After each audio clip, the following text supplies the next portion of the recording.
ராமேஸ்வரத்தில் உள்ள 4 அதிசய லிங்கங்கள். ராமநாதபுரம் மாவட்டம் ராமேஸ்வரத்தில் உள்ள ராமநாத சுவாமி கோவில் ராமாயணத்துடன் தொடர்புடையது. பல ஆயிரம் ஆண்டுகள் பழமையான இந்த ஆலயத்தை தரிசிக்க இந்தியாவின் பல்வேறு பகுதிகளில் இருந்தும் எண்ணற்ற பக்தர்கள் வந்து செல்வதை காண முடியும்.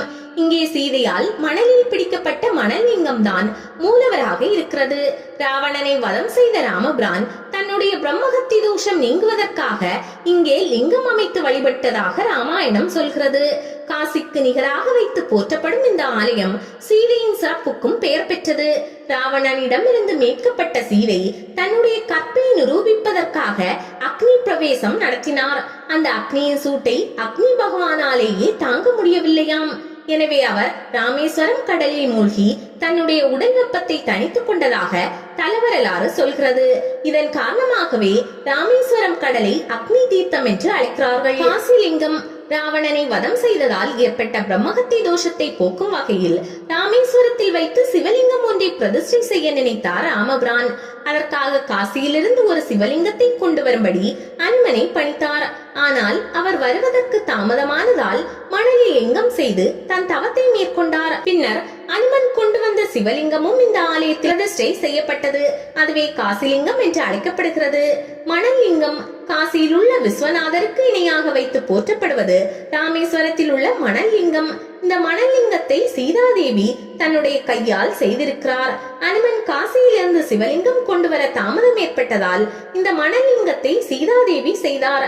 இந்த மணல் லிங்கம் தான் ராமேஸ்வரம் ஆலயத்தின் பிரதான லிங்கமாகவும் ராமநாத சுவாமி என்ற பெயரிலும் அழைக்கப்படுகிறது. இந்த மூலவர் லிங்கம் இந்தியா முழுவதும் உள்ள 12 ஜோதிர்லிங்கங்களில் ஒன்றாகவும் போற்றப்படுகிறது. உப்பு லிங்கம் இந்த ஆலயத்தில் அதிசயம் நிறைந்த உப்பு லிங்கம் ஒன்று உள்ளது. இந்த லிங்கத்திற்கு தனிக்கதையே உள்ளது. ஒரு முறை இவ்வாலயத்திற்கு வந்த சிலர் இங்கு மூலவராக உள்ள லிங்கம் மணலால் செய்யப்பட்டிருக்க வாய்ப்பில்லை, அப்படி மணலில் செய்யப்பட்டிருந்தால் அபிஷேகம் செய்கையில் கரைந்து போயிருக்கும் என்ற தர்க்கத்தில் ஈடுபட்டனர். அந்த நேரத்தில் அங்கே அம்மனின் பக்தரான பாஸ்கரராய சுவாமிகள் இருந்தார். அவர் மூலவர் லிங்கமானது மணலால் செய்யப்பட்டதுதான் என்று உறுதிபட கூறினார். அது கரையாமல் இருப்பதற்கு சீதாதேவியின் தெய்வீக சக்தியே காரணம் என்றும் கூறினார்.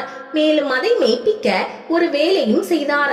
அதாவது தர்க்கம் செய்த சிலரிடம் உப்பு வாங்கி வர சொல்லி அந்த உப்பில் ஒரு சிவலிங்கத்தை செய்தார். அந்த சிவலிங்கத்தின் மீது எத்தனை குடம் தண்ணீர் வேண்டுமானாலும் ஊற்றும்படி பாஸ்கரராய சுவாமிகள் கூறினார். தர்க்கம் செய்தவர்கள் அவ்வாறே செய்தனர். ஆனால் உப்புலிங்கம் கொஞ்சம் கூட கரையவில்லை.